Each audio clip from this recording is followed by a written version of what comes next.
तमिलनाडु के रामेश्वरम में भव्य road show के बाद पीएम मोदी ने समुद्र में लगाई आस्था की डुबकी।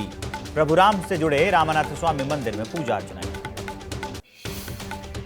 तमिलनाडु के तिरुचिरापल्ली में श्री रंगनाथ स्वामी मंदिर में पीएम मोदी ने पूजा अर्चना की, कंब रामायण का पाठ सुना। तमिलनाडु के तिरुचिरापल्ली में पीएम मोदी का भव्य रोड शो हुआ। सड़क किनारे खड़े लोगों ने फूल बरसाए, हाथ हिलाकर प्रधानमंत्री नरेंद्र मोदी ने अभिवादन किया। रंगनाथ स्वामी मंदिर परिसर में पीएम मोदी ने हाथी को खिलाया गुड़, हाथी ने सूंड उठाकर पीएम को आशीर्वाद दिया। 22 जनवरी को पीएम मोदी का अयोध्या दौरे का प्लान तैयार। 12:05 पर करेंगे प्राण प्रतिष्ठा। शिव मंदिर में भी पूजा अर्चना करेंगे। अयोध्या में 5वें दिन का अनुष्ठान। जय श्री राम के जय घोष के साथ प्रभु राम के विग्रह के साथ निकाली गई पालकी यात्रा। 22 जनवरी को प्राण प्रतिष्ठा है। रामलला के मुख्य पुजारी सत्येंद्र दास बोले, प्राण प्रतिष्ठा के वक्त गर्भगृह में रहेंगे अस्थायी मंदिर में विराजमान रामलला, एक साथ लगेगा दोनों का भोग। अयोध्या में प्राण प्रतिष्ठा से पहले भव्य तैयारी। शाम होते ही रोशनी से जगमगा उठा शहर और राम मंदिर। तस्वीरें देखकर लोग चकित रहे। प्राण प्रतिष्ठा के लिए श्री राम के ससुराल से आया उपहार, सोने का मुकुट, चांदी का उखाड़ाऊं और तीर धनुष लेकर पहुंचा दरभंगा महाराज का परिवार। अलीगढ़ से अयोध्या पहुंचा 400 किलो का ताला, 30 किलो के वजन की है चाबी। 6 महीने में सबसे बड़े ताले को तैयार किया गया है। नागपुर के एक स्कूल में आया मनमोहक वीडियो।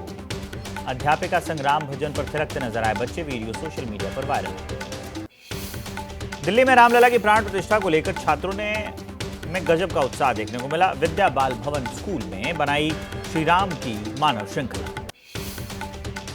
दिल्ली के दरियागंज में प्राण प्रतिष्ठा से पहले निकाली गई राम शोभा यात्रा। सभी धर्म के लोग इस यात्रा में शामिल हुए।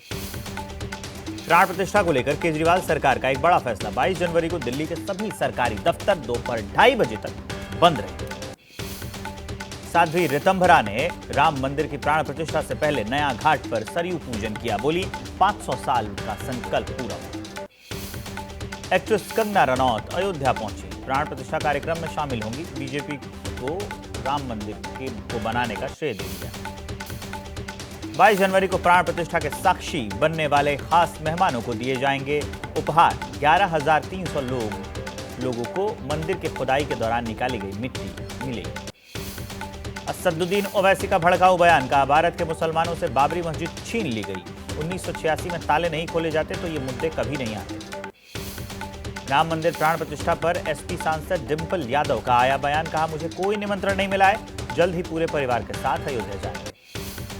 अयोध्या में बने राम मंदिर का श्रेय लेने में जुटी है कांग्रेस। पटना में लगाया पोस्टर, लिखा, 1986 में राजीव गांधी की कोशिशों ने मंदिर का ताला खुलवाया था।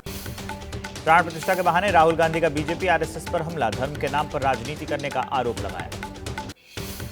राहुल गांधी की भारत जोड़ो यात्रा पहुंची अरुणाचल प्रदेश। असम के लखीमपुर में यात्रा की गाड़ियों पर हुए हमले की कांग्रेस ने निंदा की। कहा, राहुल इससे डरने वाले नहीं। अखिलेश यादव ने न्याय यात्रा के दौरान हुए हमलों को गलत ठहराया। कहा, बीजेपी शासित राज्य में हमला बताता है कि बीजेपी पूरी तरह से निराश हो चुकी है।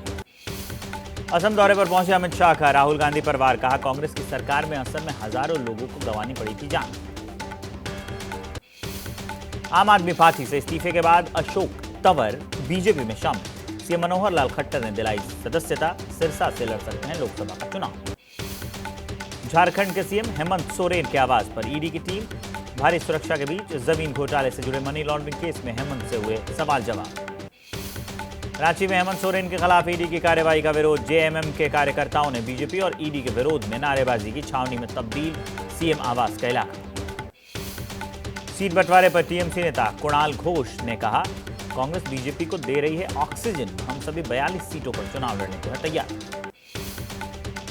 टीएमसी नेता के बयान पर कांग्रेस का पलटवार। अधीर रंजन चौधरी बोले, हमें नहीं है किसी की परवाह, हम चुनाव लड़ना और जीतना जानते हैं। पटना में राबड़ी आवास के बाहर आरजेडी का नया पोस्टर। केंद्र सरकार की नीतियों पर सवाल उठाया है। केंद्र सरकार की नीतियों को फेल बताया है। मोदी की गारंटी पर तीखा तंज कसा है। जेडीयू के राष्ट्रीय अध्यक्ष नीतीश कुमार ने पार्टी के राष्ट्रीय पदाधिकारियों की नियुक्ति की। ललन सिंह को किसी भी पद में जगह नहीं मिली। जेडीयू के पूर्व अध्यक्ष ललन सिंह के समर्थन में उतरी बीजेपी। कहा, ललन सिंह सम्मानित नेता है, जेडीयू को उन पर भरोसा नहीं है तो पार्टी में एक पल भी नहीं रहना चाहिए। मिशन 2024 में जुटी बीएसपी। आज यूपी उत्तराखंड के पदाधिकारियों के साथ मायावती ने बैठक की। मायावती ने अकेले लड़ने का ऐलान किया। आम आदमी पार्टी ने तेज की लोकसभा चुनाव की तैयारी। पंजाब को लेकर अरविंद केजरीवाल के आवास पर हुई बड़ी बैठक। असम दौरे पर गृह मंत्री अमित शाह तेजपुर में एसएसबी के 60वें स्थापना दिवस समारोह में शामिल हुए। मराठा आरक्षण के लिए मनोज जरांगे का अपने हजारों समर्थकों के साथ जालना से मुंबई कूच, जगह जगह लोगों ने जोरदार स्वागत किया।